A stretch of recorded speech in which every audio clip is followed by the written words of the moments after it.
Guess who I'm here with? The beautiful Crystal Richards. She is from the University Testing Center, and we have also had an opportunity to go YouTube live as well. So shout out to our YouTube peeps. Thank you so much for tuning in. I'm trying to get the right angle with YouTube, and I think we are good to go right now with our Facebook Live. So, son, we're about to get this thing popping. You ready? Yes. All right. Crystal, you ready? I'm ready. All right, live. Look, y'all ain't got no choice but to be ready. Thank you. All right. In 5, 4, 3, 2, 1. What is up, Hype Squad? It's Patricia Hartley, and it's time for your late night hype on this Tuesday, November the 26th, 2019, and we broadcasting live, baby, from the OSI Black and Gold studio here in Orlando, Florida, and this is your late night lineup. Up first, today we get to know our guest co-host, Miss Crystal Richards, an alumni from the University of Central Florida.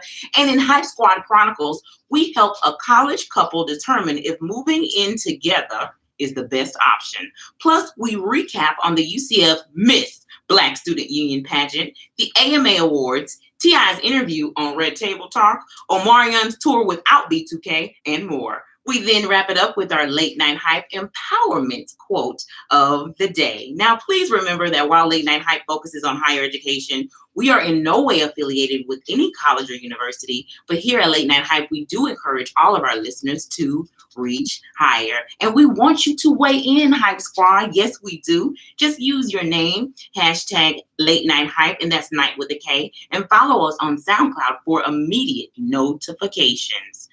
Now, Hype Squad, you know what time it is, baby. It's time to get to know our guest co-host. She hails, baby, from the University Testing Center, a department that strives to meet the needs of UCF students, prospective students, alumni, and the greater Orlando metropolitan area by providing a wide variety of testing services to foster excellence in higher education and create opportunities for success. Ladies and gentlemen, put your hands together for Miss Crystal Richards. Hello, everyone. Welcome, darling, for the first time. Thank you for having me. Yes, it has. It's been a while, but I've known you actually since I've stepped foot onto the UCF campus. Yes, It's been a while. It has been. It has been. We're not in the same building anymore, you know? I know. I think that's a part of it. That's a part of it. So I know that we catching up, and I know Crystal, but you may not know her. So I'm going to just have her tell our audience a little bit about yourself and then why you went to college.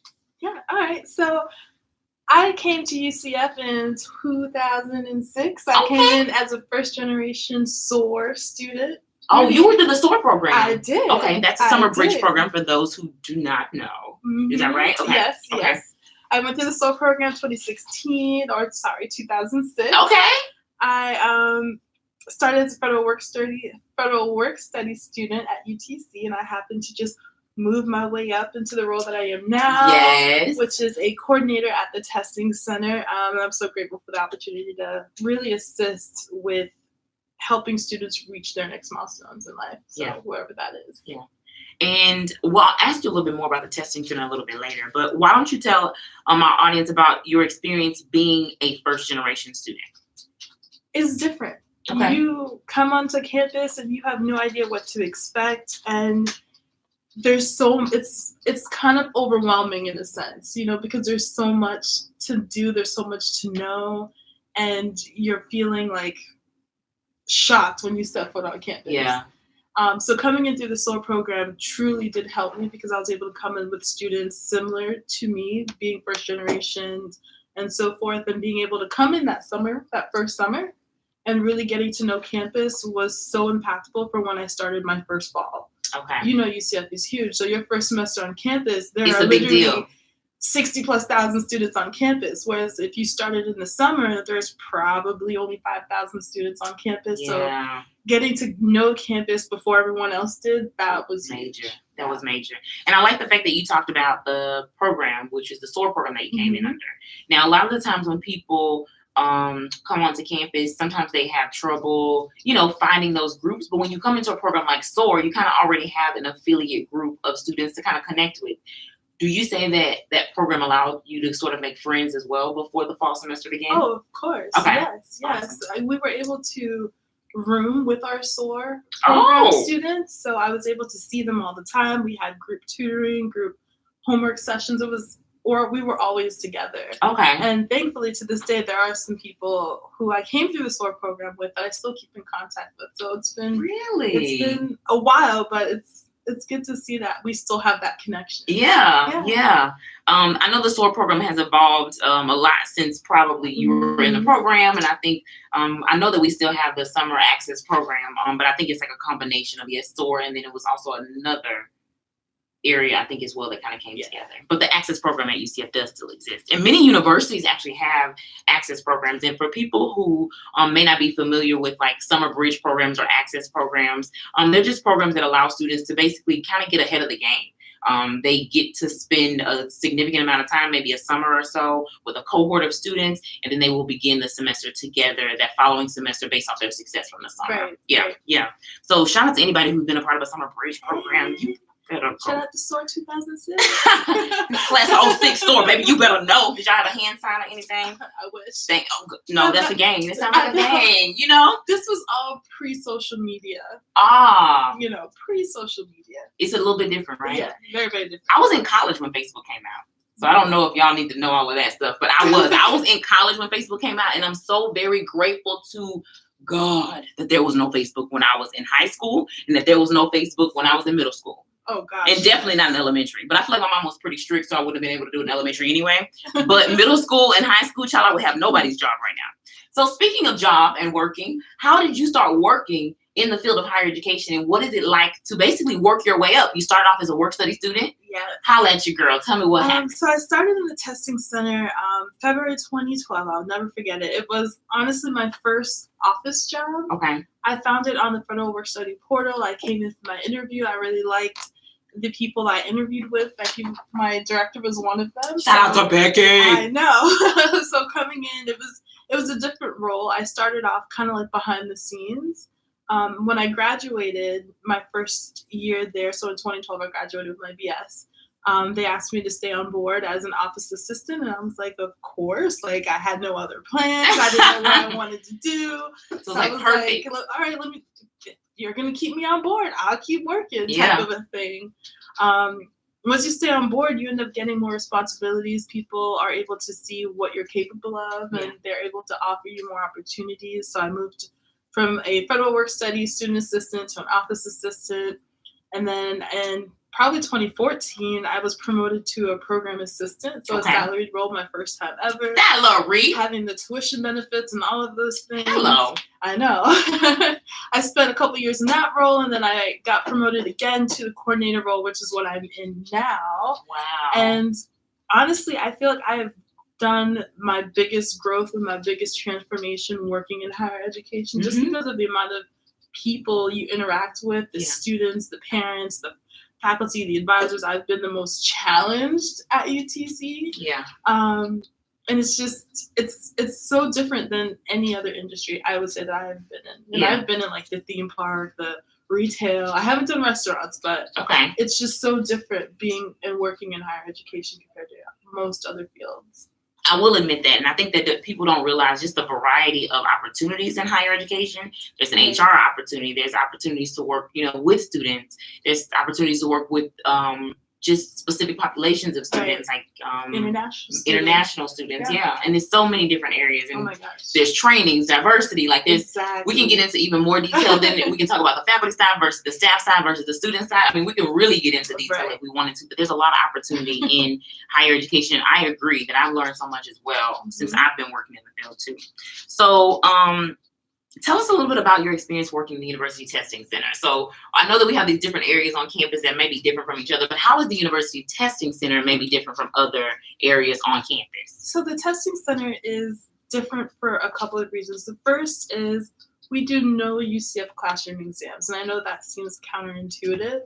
What our Testing Center do administer exams for would be national and state standardized exams like certifications, such as the Florida Teacher Certification Exam, and all of the like MCATs, LSATs, GREs, TOEFLs, things like that. All of those are truly some of the exams that we do.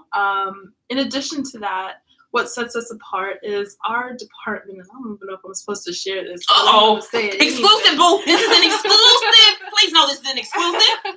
I don't know if we're supposed to say this, but our department gets zero funding from the university.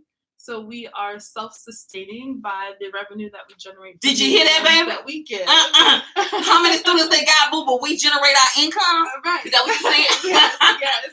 So everything, including my position, anything from copy, paper, printer, like everything that we have in our office is the only reason we're able to get it is because we were able to proctor exams and give exams to other students and community members.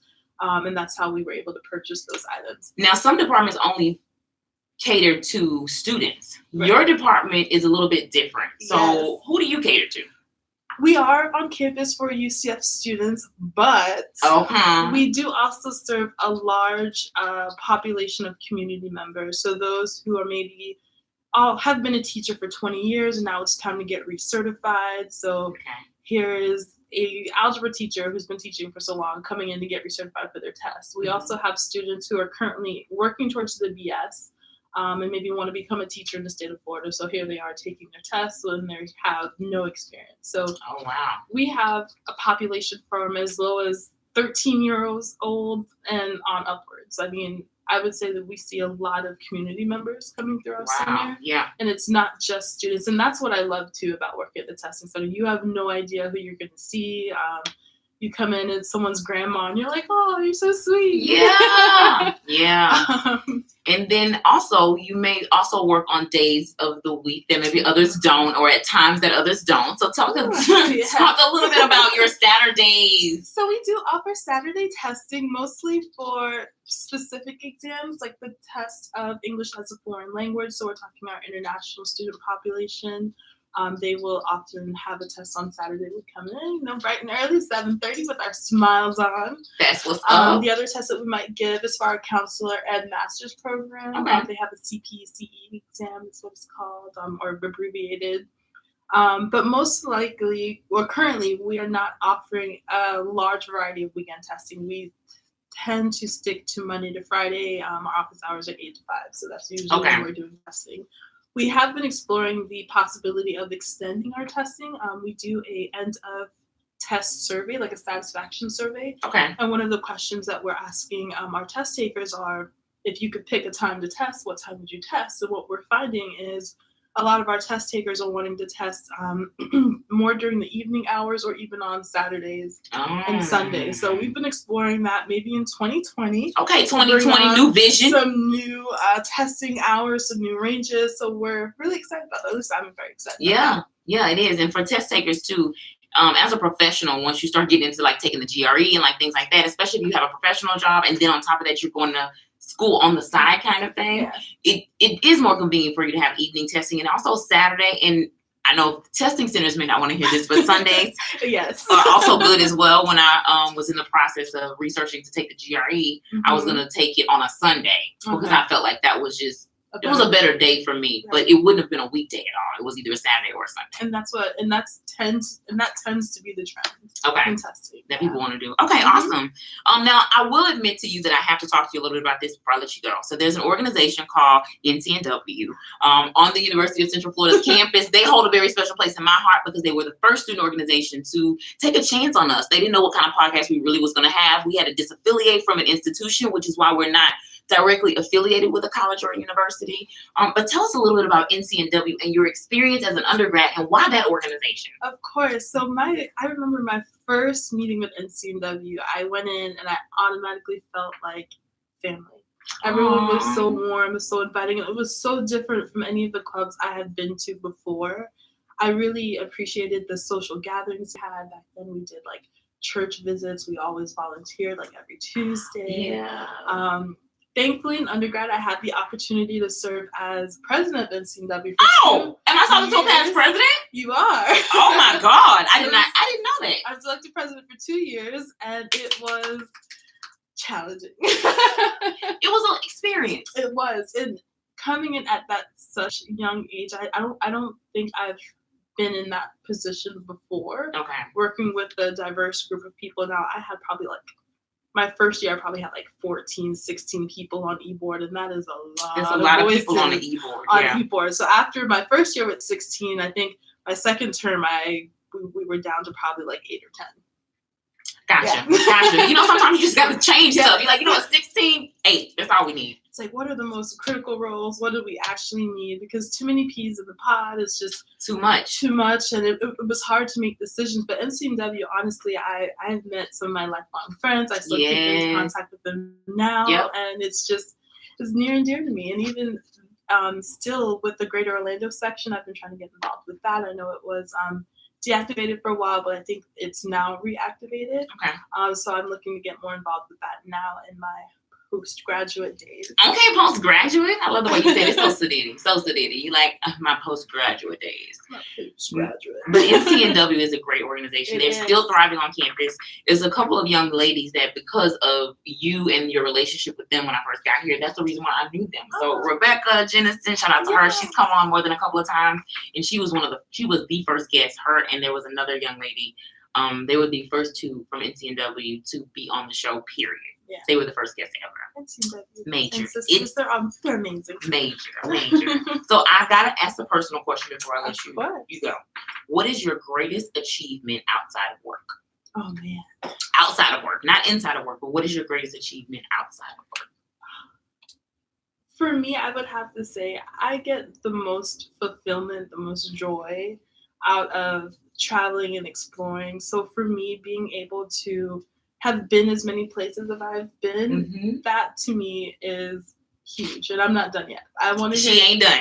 All 7 continents. I want to go to all the remote, extreme places. And I know it seems kind of cliche a little bit to say that, but honestly, I'm at work all the time. UCF probably never closes, or we hardly closes. So anytime UCF is open, I'm at work. Yeah. So being able to travel, take some time off, and just go to a remote or a different place unlike our culture, I think I find it to be the most rewarding. I gotta ask, what's your favorite city to visit? I know, you should have known it was coming. What's your favorite city to visit and why? Oh, okay. So can I pick more than one? You can pick more than one. Okay. So my favorite city, continental U.S., would be Seattle. First off, continental. I can tell you international, baby. All the way. Seattle, I've never gone to Global entry card, go and get it. Okay. You gotta tell me more. I will. So Seattle, I don't know. Going into Seattle was just perfect. The weather was perfect.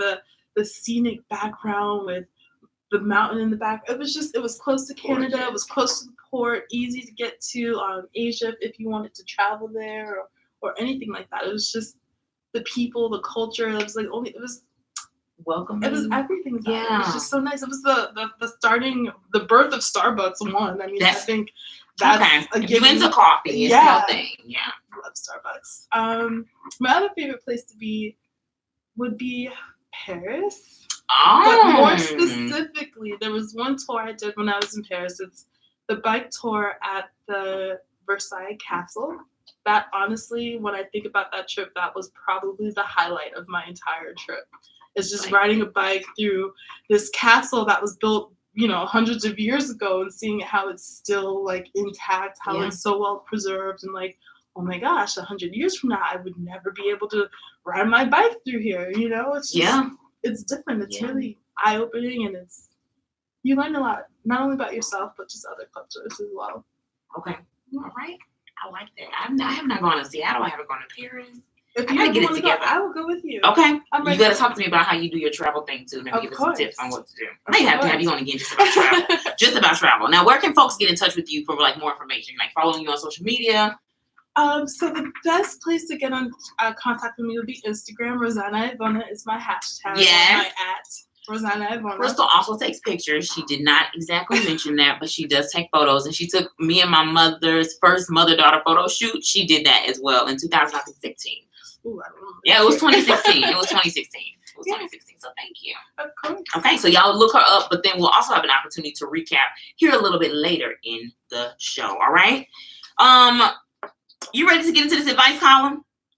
Yes, it's Hype Squad Chronicles, y'all. It's our advice column where we take a question or concern or topic submitted by the Hype Squad. Now, this question comes from an individual who has just graduated not too long ago at the University of Central Florida. It reads, I have been in a relationship with my boyfriend for 2 years. We met our senior year and have been inseparable ever since. Now that we are both in grad school, we are ready to move in together. While my boyfriend's parents are pretty open to the idea and honestly don't seem to care, my parents do not believe in shacking up and plan to speak to me and my boyfriend about cohabitation during the Thanksgiving holiday. What should I do? I know I always look to the guests first so that they can weigh in first. So, Crystal, what is on your mind? And have you ever, can I ask a personal question? Hopefully you'll be willing to answer. Have you ever cohabitated before? No, thankfully I've been living by myself for the last couple of years and I love it. Living by yourself is amazing. I will say that. It is amazing. It is amazing. It's a new experience. If you've never done it before, I was always told that you need to at least turn the key to the lock in your own apartment at least one time in your life. So yeah, it's the best. It's a great feeling. I have cohabitated before, so I can relate to you, boo. But Crystal, you gotta go first. So I guess my response to this is I feel that the parents are probably feeling a little worried, and as parents they should.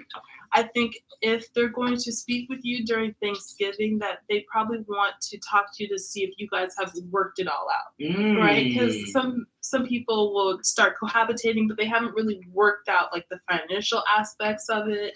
And as a parent, right, you want to make sure that your daughter, your son isn't getting in a situation where they're being taken advantage of. That's true. So I think if they're planning to talk to you all about it, I think you need to go in with a plan and say, Mom, we've talked about it. Hey, Dad, this is what we plan to do. We've already worked it all out. Both our names are on the lease, so not one party is responsible. We're both responsible. Right. Yeah. And I think that's what the parents are really wanting to see. And I think if you're able to show them that, they'll be like, okay, you can do that. Yeah. You mentioned something called like shacking up. So my mom she's used that term before, but it was typically because, you weren't married to the individual, right? So most of the time, if you're married to somebody, of course you move in, and it's not called shacking up.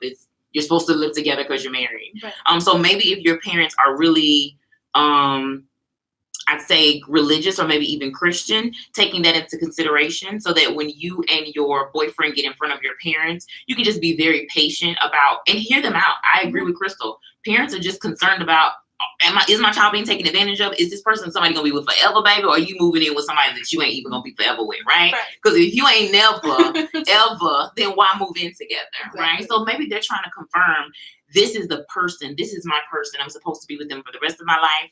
I want to move in with them. Y'all are also in graduate school. That's something else.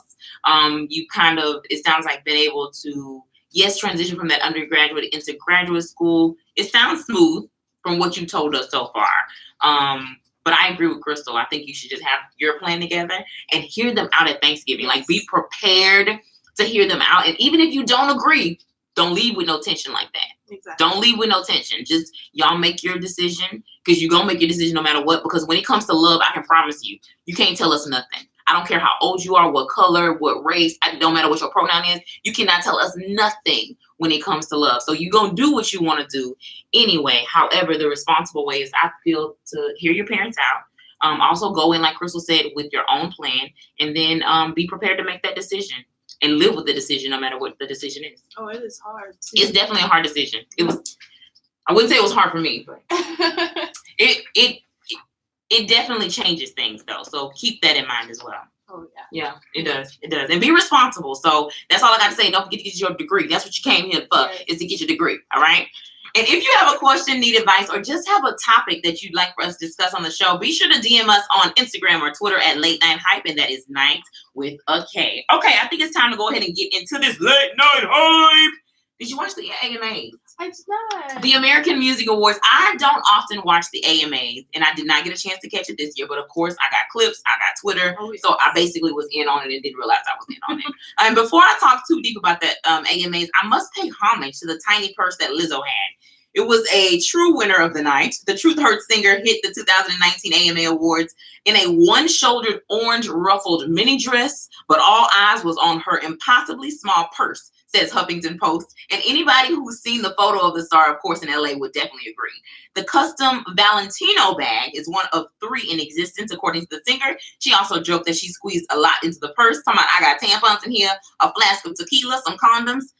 etc. Lizzo also had a powerful performance to go along with her powerful purse. So shout out to Lizzo. And of course, the other winners of the night as well. You saw her outfit on the... Oh my gosh, yes, I love Lizzo.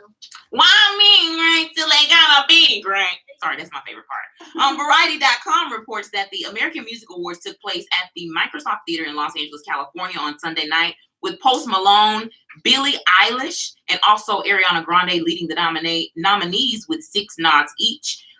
This year, country artist Taylor Swift, though, surpassed Michael Jackson's record for most AMA wins of all time with her 24th and 25th win at the show. So congrats goes out to Taylor. And also the other winners of the night included favorite rap hip-hop song, Lil Nas X featuring Billy Ray Cyrus, Old Town Road.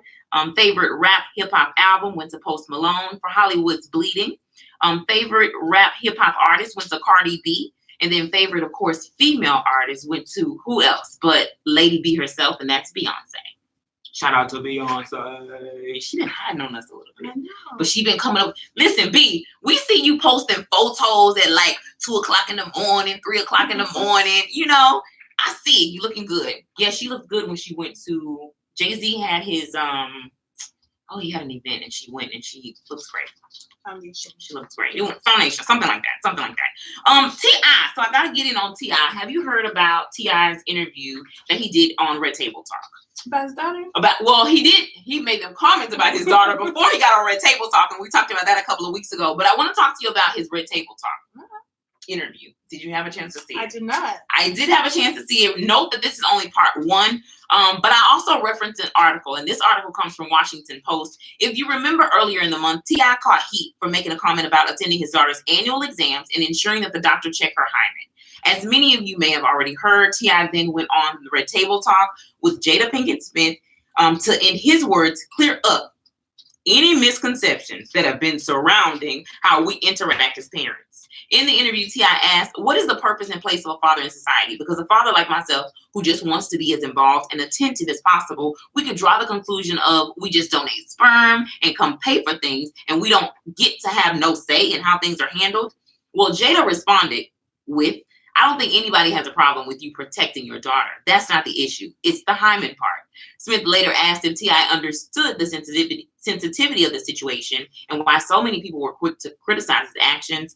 T.I. responded that he didn't at the time, but now he does. And while T.I. did apologize to his daughter publicly, everybody is still in an outrage about his interview with Jada, who still had to break some things down for T.I., including the definition of patriarch of a family, a word T.I. has missed in the dictionary. The second half of the interview will air on tomorrow, Wednesday.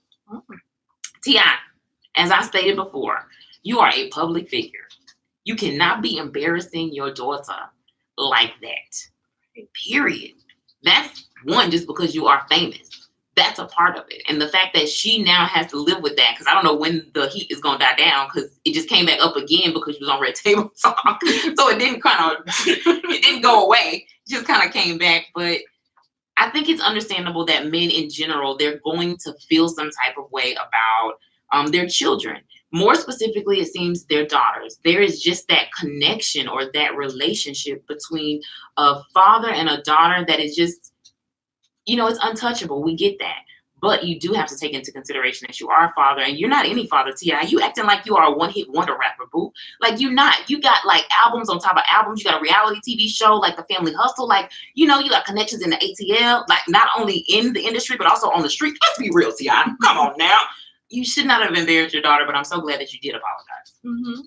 So glad you apologized about that. And then Petty or Nah. So people are talking about Omarion and how he is going on the Millennium Tour basically without B2K. This could be because Omarion is maybe upset at the fact that Fizz is dating his ex baby mother of his child. Her name is April Jones. And ever since it was revealed that Fizz was dating Omarion's ex and downplaying their friendship, fans were wondering how O was going to react. Well, I think we know now. An Instagram post that clearly has a rockin' lineup includes Omarion, Bow Wow, Yin Yang Twins, Lloyd, Sammy, Pretty Ricky, Soulja Boy, and and just Omarion, because B2K is not included. Tickets start on Thursday, December the 5th at 10 a.m. local time. That is what Omarion posted on his Instagram page. So if you want to know more, just visit Omarion's Instagram page to find out. But it looks like B2K will not be going on that tour. And that's out of money. Y'all is out of money. Dun, dun, dun, dun. Yeah, that's not good. And shout out to Oprah. She's going to be doing a tour with Weight Watchers and some friends, including Michelle Obama, Lady Gaga, Tracy Ellis Ross, and Kate Hudson. And this is all according to USA Today. Plus, on top of that, Oprah's been making her rounds and just kind of talking a little bit more about it, scooping up more people to be a part of the tour. On the tour, Winfrey will hold one-on-one conversations with the superstars. First with Gaga on January the 4th in Fort Lauderdale, Florida. You heard me? I had to put that in there because it's in Fort Lauderdale. It's not that far. Winfrey will wrap the tour on March the 6th in Denver with her best friend, Gayle King. In addition to the celebrity interviews, each full-day wellness event will include Winfrey discussing her own wellness journey, a dance exercise from choreographer Julianne. Is it Hugh? Talks from inspirational guest speakers, a pre-show dance party, and Weight Watchers customized box lunch. Okay, lunch. And interactive concourse aviations. Okay, this sounds good. I'm excited about the 2020 Vision tour that Oprah will be doing. Probably go check it out. Go check. You going for Lauderdale January 4th? Don't go without. I look at them tickets. Let me know. Okay. All right. Top box office blockbusters according to Box Office Mojo for the week. This past weekend. Number 5 came midday, was $4.6 million. 21 Bridges made $9.3 million. A Beautiful Day in the Neighborhood made $13.3 million. Ford versus Ferrari came in at number 2 with $15.7 million. And in number 1, the animated film Frozen 2 at $130.3 million. Ooh. Dang, that's nice. Nice. And this is time, and now it's time, y'all, for the late night hype updates. The UCF BSU pageant. Special shout out to the UCF Black Student Union for inviting me to host their annual pageant on Tuesday, November the 19th. It was an event that was filled with Hollywood and basically Black girl magic. All 4 contestants, Chanel Henry, Brianna Peoples, Khadijah Galloway, and also Naomi Barton, they did a great job. Congrats to Miss 1969, Miss Chanel Henry, and to Miss Black Student Union, Miss Naomi Barton. All of the contestants showed ebony elegance and grace on stage, and a special shout out to my co-host, Mr. Anaris, UCF alumni. I believe it's class of 2014. I believe, and definitely a proud alumni, okay? Got to give another special shout out to the BSU Royal Court, and thank y'all for just allowing me to be a part of this amazing, great program. I appreciate that. All right. Florida colleges and universities, email us a copy of your school flyer and we will post it on our social media accounts. Yep, it's just that simple. Be sure the flyer includes your school, your city, event, date, and we will share it with our followers. Crystal, I think we're nearing to an end. Remind our audience how they can get in touch with you. You can find me on Instagram at Rosina Advona. You can also find me on Snapchat, Twitter, and Facebook, all with Rosina Advona. That's right. So look her up and be sure to keep in touch. And thank you again, Crystal, for being with us. Thank you talking for about having higher me. education. Finally. I know you're going to have to come back because you got to talk about that travel. Yes. That should have been travel got to be our next topic, okay? And remember, you can catch us every other Tuesday on SoundCloud. And thank you for your continuous support in over 4,200 SoundCloud plays since our March 2016 debut. And our quote of the day says, "Do the thing you think you cannot do." That's from Eleanor Roosevelt. Be sure to follow Late Night Hype on SoundCloud, Instagram, Twitter, and Facebook using the handle Late Night Hype. And you can also interact with us using the hashtag Late Night Hype, and that's night with a K. Tune in next time for another episode of Late Night Hype. Good night. Okay, that's a wrap for that one. All right, y'all. So we're going to wrap it up here as well. Thank y'all so much for tuning in. Shout out to Crystal, University Testing Center doing their thing up in here. I'm telling you, you start off in those access programs and then you never know where it can lead from there. She's a professional just like I am here at the University of Central Florida. And we enjoy working in the field of higher education. Thank you again for being tuned in, and be sure to follow us at Late Night Hype on Instagram, SoundCloud, and also all of those areas where you can listen to podcasts. Holla at your girl. Okay.